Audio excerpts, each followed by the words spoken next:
hope everyone is safe and well and doing great on this Wednesday morning. Welcome back to my channel. If you're new here, my name is Taylor. I am a grad student living in New York City, studying nutrition education at Columbia University. Welcome aboard. Today I'm giving you guys a what I eat in a day. I'm really excited just to show you guys my tips and tricks for easy meals and just kind of what I do throughout my day, especially being at home still for the pandemic, just staying healthy, affordable meals, all that good stuff. This morning I have class at 9 o'clock, so I made some overnight oats ahead of time and then I reheat them in the morning. I know some people don't eat overnight oats reheated like that, but I don't know, in the morning I just want something warm and cozy when I wake up, so I like to reheat mine. So I made a peanut butter oatmeal. It has milk, rolled oats, peanut butter, chia seeds, and some cinnamon. So really easy. I just put that in a mason jar last night, shook it up, and then just put it in the fridge. And then this morning I just popped it in the microwave for about 2 minutes. So then I have a quick easy breakfast to start off my day with class. And then I also made myself a cup of coffee this morning. I really love to get those really inexpensive bottles of coffee flavorings. You can get those at like a Home Goods for like $4. And they're usually like 0 calories, 0 sugar. Go ahead and start eating this. These are what the oats look like. I mean, they're not the cutest thing right now, but they're gonna be delicious. So I'm gonna go ahead and eat these, put my coffee on my mug warmer, and then get into class. Always fill my water bottle before I go to bed. This is such a good hack to just kind of remind yourself to just start drinking water first thing in the morning.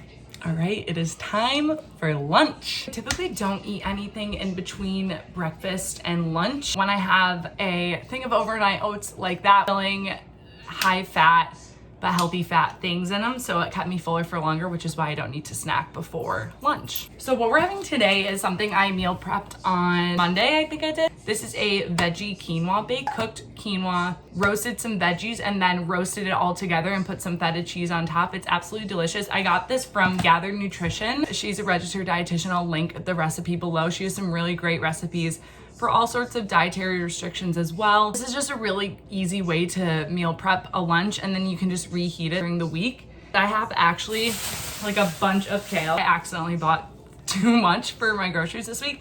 I'm going to reheat some of this quinoa bake on the stove and add some kale in it just to add some more leafy greens. Plus I don't want the kale to go bad, so I'm gonna go ahead and start doing that. So this is what it looks like in the pan. I have the quinoa veggie bake in there, and then I just chopped up some kale and I threw it in there. I also drizzled a little olive oil. With dark leafy greens like kale and spinach, you don't want to cook them for too long because the longer you cook them, the more nutrients you lose from the leafy greens. So I'm not going to cook it too much, just enough to kind of mesh it all together.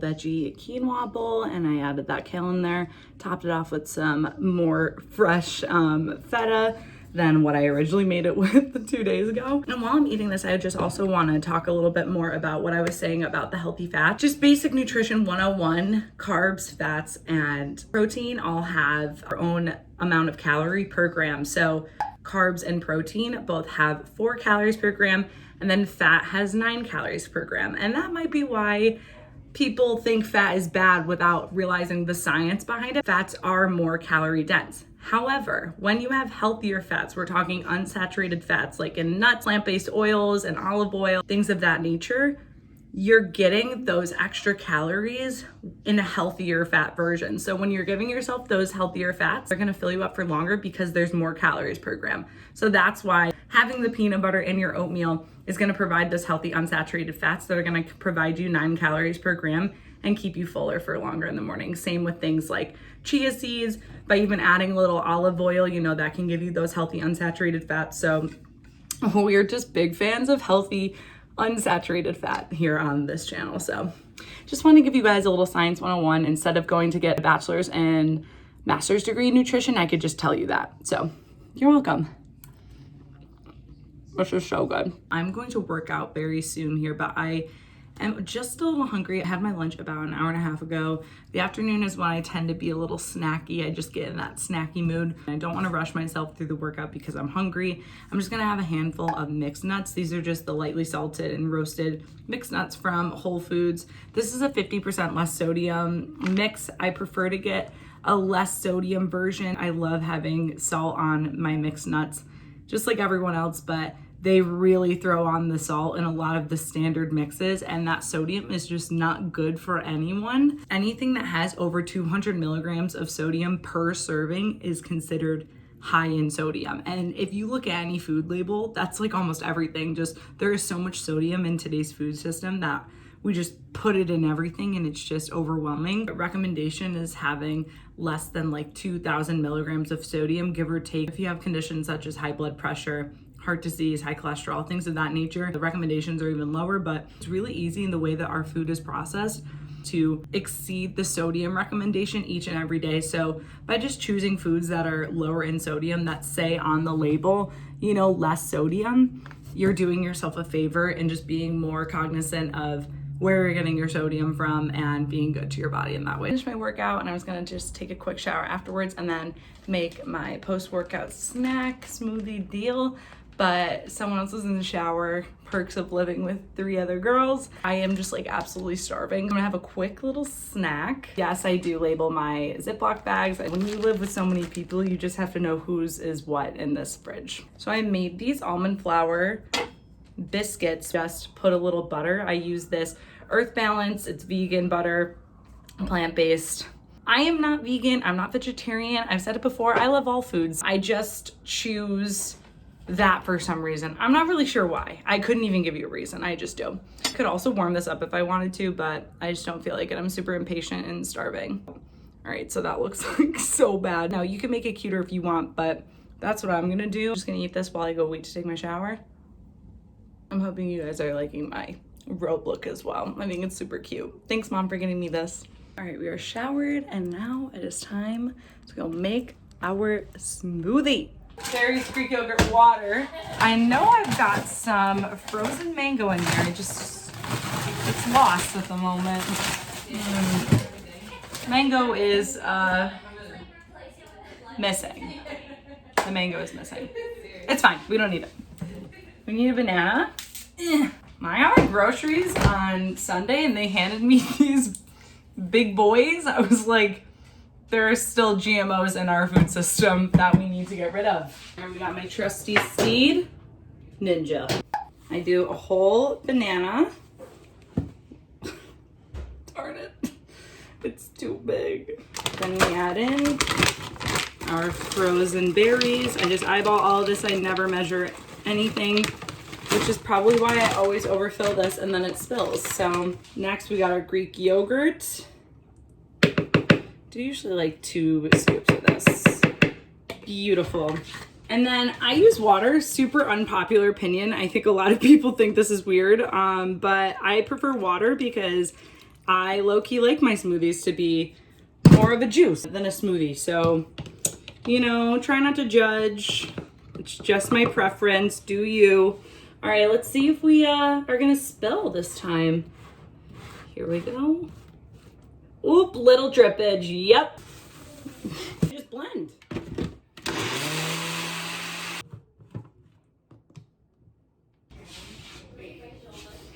Here you go. As I start sipping on this, I just wanna say, I am personally, despite what you might think, because I am a nutrition student, I don't love fruit. It's not the flavor, it's the texture. I've always been a texture person. I don't like seeds. I don't like little hairs on berries. I don't like when it's too mushy. I don't know. I'm very much so a texture person. So my hack to always getting in fruit every single day since college has always been in the form of smoothies.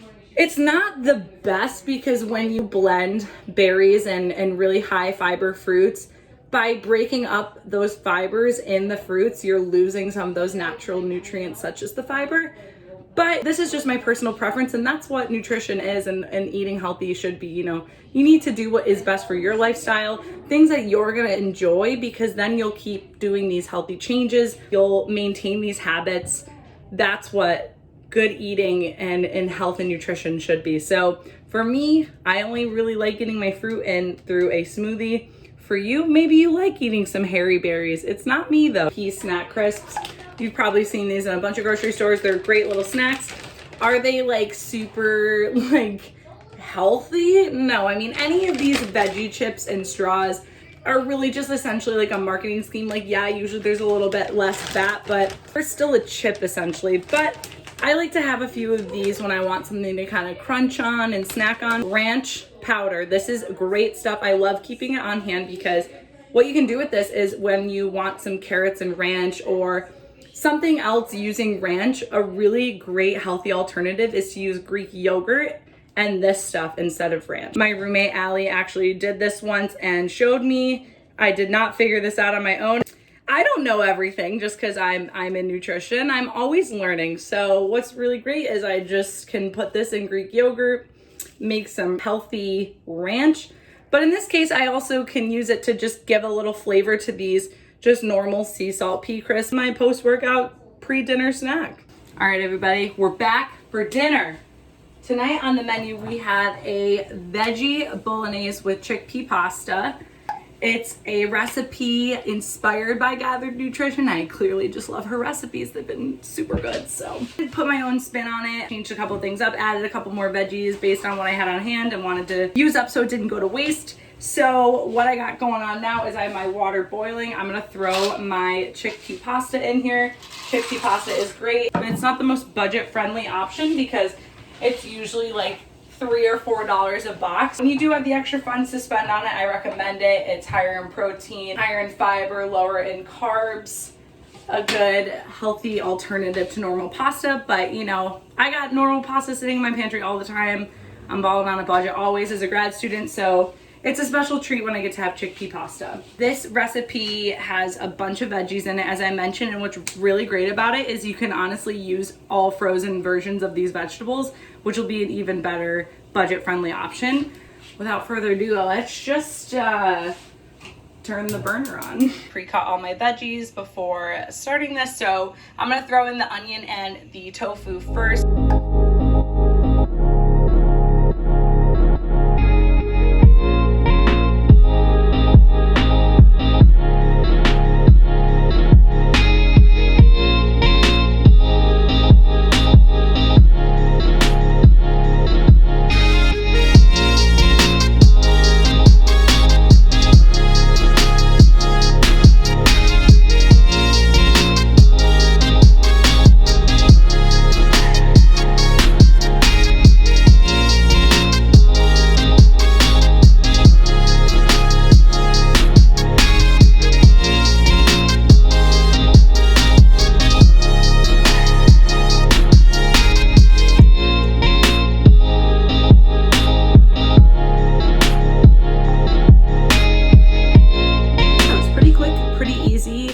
Tons of veggies in here, chickpea pasta, which is always a bonus.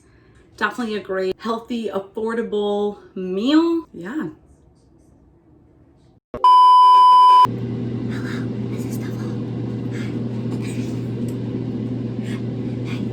Just as I was about to make my snack before bed, Miss Riley had to have her snack as well. So I always tend to want one last little snack between dinner and bed. Something that is really fun about these like healthy minimal ingredient bars is that to make them more fun and spicy, you could kind of cut it in half or however big the bar is and make it into little cookie dough balls and either bake them or put them in the air fryer at 350 for just a few minutes. And then you have like a healthier cookie. So that's what we're gonna do tonight. I'm in the mood for something sweet. Parchment paper in our air fryer. This is actually coincidentally the chocolate chip cookie dough Lara bar. We'll see how this goes. So I'm just gonna really just mold it. Not too much though, because you know, it doesn't really, nothing really needs to be done, but look at that. Pop them in the air fryer. Here they are. They don't look like the cutest. Like, you know, if you're going for like pleasing to the eye, this is not it. Thank you so much for spending the day with me, watching what I eat, what I cook, all that kind of stuff. Make sure to comment down below, like the video, subscribe, you know the deal, and I will see you guys in my next video.